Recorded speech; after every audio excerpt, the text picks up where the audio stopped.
Querido, bom dia.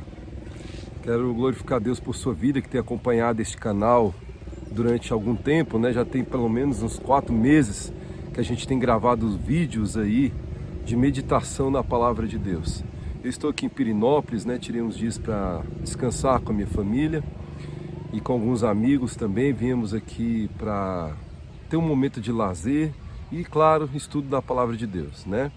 E, inclusive, transmitimos ontem aqui um culto ao vivo aqui para a nossa igreja lá em Brasília, né? Nós estamos em outubro agora, no feriado aqui do Dia das Crianças, e hoje é segunda-feira, né? Dia 12 de outubro. Ontem, dia 11, domingo, nós tivemos a oportunidade de transmitir o nosso culto ao vivo aqui de Pirenópolis, lá para a nossa igreja em Brasília, a Comunidade Cristã Águas do Trono, né?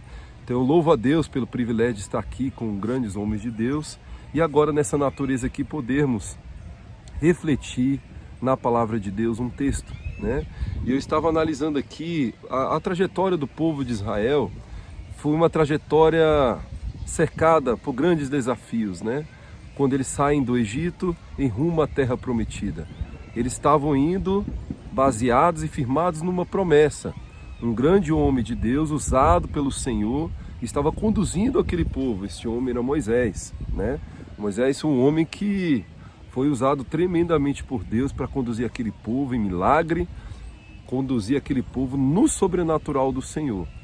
Mas aquele povo quebrou alguns princípios que fizeram com que a maior parte daquela geração não entrasse na terra prometida e ficasse ali no deserto. Não entraram porque não creram, embora vivessem pessoalmente e de uma forma pessoal grandes e tremendos milagres na vida deles.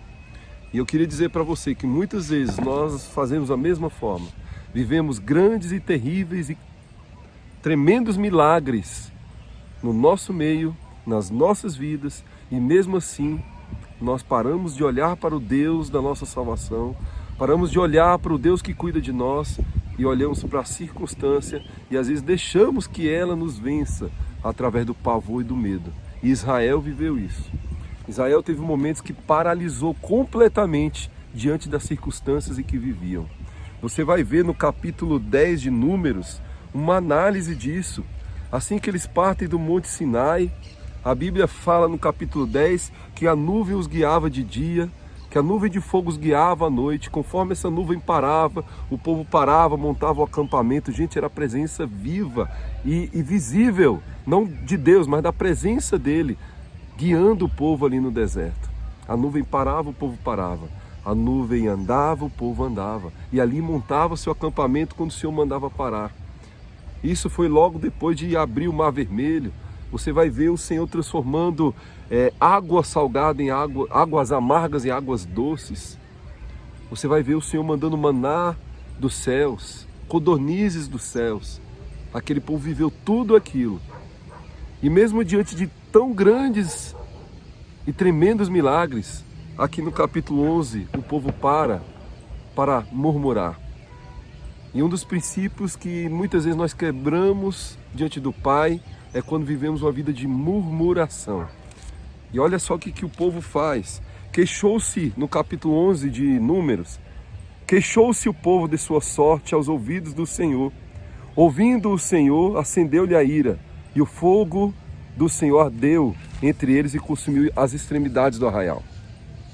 Então o povo clamou a Moisés, e orando este ao Senhor, o fogo se apagou, pelo que chamou aquele lugar Taberá, porque o fogo do Senhor se acendera entre eles. E o populacho que estava no meio deles veio a ter grande desejo das comidas dos egípcios, pelo que os filhos de Israel tornaram a chorar e também disseram: quem nos dará carne a comer?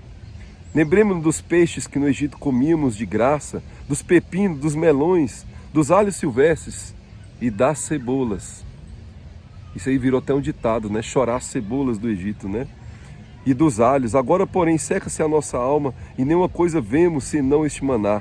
Era um maná como semente do coentro e a sua aparência semelhante à do bidélio. Espalhava-se o povo e o colhia, em moinhos moía num grau e o pisava. Em panelas o cozia e dele fazia bolos. O seu sabor era como de bolos amassados com azeite. Quando de noite descia o orvalho sobre o arraial, sobre este também caía o maná. Deus mandava o maná diariamente, sustentando o povo. era a sua coluna, era abrindo o mar vermelho, era transformando águas amargas em doce. Mesmo assim o povo chorou, reclamou, lembrando das cebolas do Egito. Queridos, a nossa vida, Deus tem vivido conosco grandes e tremendos milagres. Mas muitas vezes nós nos deparamos no momento difícil ou de angústia e nós só lembramos das cebolas do Egito. Só que o povo esquecia que lá eles eram escravos, lá eles eram explorados, eles trabalhavam para somente comer. E o que o inimigo quer de nossas vidas é isso, nos tornar escravos do pecado para sempre, nos esquecendo de viver uma vida abundante. O Senhor tinha uma vida abundante para eles em Canaã. O Senhor tinha o melhor para eles, uma terra que mandava leite e mel. E aquele povo muitas vezes desviava os olhos da promessa para olhar para o passado, para as circunstâncias que estavam vivendo.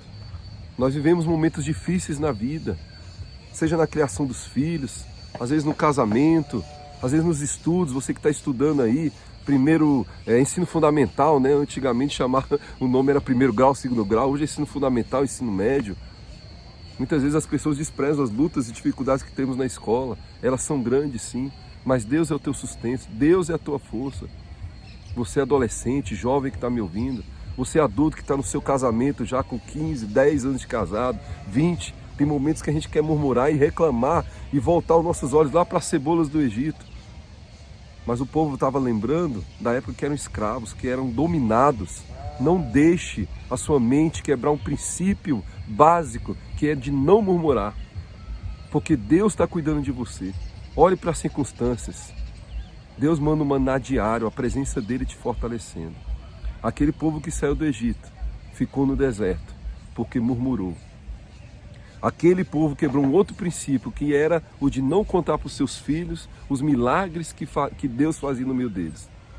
Se você vê lá em Êxodo 10, 2, o Senhor fala para Moisés contar ao filho dos filhos os milagres e prodígios que o Senhor fez no meio deles.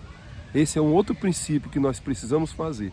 Contar para os nossos filhos os milagres que Deus tem derramado sobre as nossas vidas. Eu já contei para você o que Deus fez na vida da minha filha Alana, da minha filha Ana Luísa. A Alana pegou uma doença muito grave, uma enfermidade, baseada numa alergia que ela teve. Quando foi ver, a minha filha estava toda inchada. Foram fazer uma radiografia dela e viram que ela tinha um rim só, e o rim paralisou diante de uma medicação que ela havia tomado. E ali Deus foi fazendo milagres atrás de milagres na vida da minha filha. E eu sempre costumo lembrá-la: filha, Deus te curou. O seu rim voltou porque o Senhor operou milagres e maravilhas na sua vida. Foram 30 dias no hospital e o Senhor nos tirou dali. E Deus permitiu que você voltasse para casa. Eu estava descendo com ela agora do café da manhã e a minha esposa falou: bebe água, bebe água. Eu falei: filha, bebe água, porque é o único remédio de tudo que você passou naquele hospital. Foi o único remédio que o médico te passou, foi tomar água. Queridos, é isso que Deus faz na nossa vida.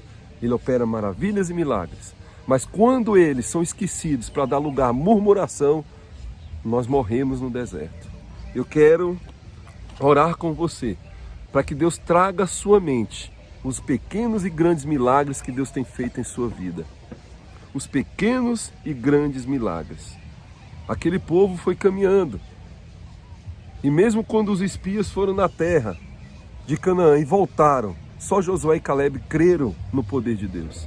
Só aqueles dois entraram na terra prometida porque creram, porque não olharam para as circunstâncias, não olharam para os gigantes que estavam naquela terra, olharam para o Deus que os conduziram até ali, que abriu o mar vermelho, que mandou o maná. Era uma comida simples, mas vinha do Senhor, vinha num estado de liberdade. Você está entendendo que muitas vezes na nossa vida, pode ser que a sua mesa não esteja farta do melhor manjar dos reis, ou talvez você viaje e não fique no melhor hotel de uma cidade, mas você está vivendo um novo tempo com Deus, e aquele tempo que você está vivendo é de liberdade, porque só Cristo pode verdadeiramente nos tornar livres do pecado e da morte e das garras de Satanás. Não fique lembrando do passado, não fique. Aquele passado lá de pecado não. Ele te libertou para verdadeiramente ser livre. E aí com a sua família, com você, nos seus estudos, no seu trabalho, não viva a vida de murmuração, porque ela vai te paralisar. Só Josué e Caleb entrou na terra prometida porque creram, olharam para Deus e não para as circunstâncias. Sabe quais eram as circunstâncias? Eles viram que lá tinham gigantes. Eles viram que os cananeus eram um povo militar de guerra. Mas eles não olharam para aquilo, olharam para o Deus Todo-Poderoso que os conduziu até ali, que havia uma promessa, e se firmaram na promessa. Então se firme na promessa. Curta a sua vida com Cristo, com o que Ele tem te dado, porque Ele tem coisas melhores ainda para você e para a sua família, para o seu futuro, meu jovem. Deus te abençoe. Família do Senhor, homem e mulher de Deus. Deixe que a palavra de Deus sustente você todos os dias. Senhor, eu oro em nome de Jesus, para que essa palavra, meu Deus, de ânimo, de força, seja, Deus, o sustento de cada um agora. Que não nos lembremos da cebola do Egito, porque lá éramos escravos. E Satanás fazia o que queria de nós, mas agora não, em Cristo Jesus. Nós temos que nos alegrar com o que temos, porque, ó Deus, a cada passo o Senhor tem o melhor para nós. Ó Deus, que cada um que está me ouvindo agora, olhe para a promessa, não olhe para as circunstâncias, mas olhe o Deus que está acima das circunstâncias. Olhe para ti e não desvie a fé jamais. Obrigado, Deus, eu abençoe esse que me ouve, em nome de Jesus. Aquele que está enfermo, peça, ó Deus, cura sobre esta vida. Tira toda dor, toda enfermidade, toda depressão, todo sentimento de solidão que paralisa, toda murmuração no coração, na língua, na mente deste que me ouve, eu repreendo e anulo agora em nome de Jesus, para que possamos, eu e este que me ouve, viver um novo tempo, olhando para Deus, o autor e consumador da nossa fé. Obrigado, Deus. Te pedimos um dia maravilhoso, uma semana na Tua presença. Em nome de Jesus eu oro. Amém. Que Deus abençoe e até o próximo vídeo. Tchau.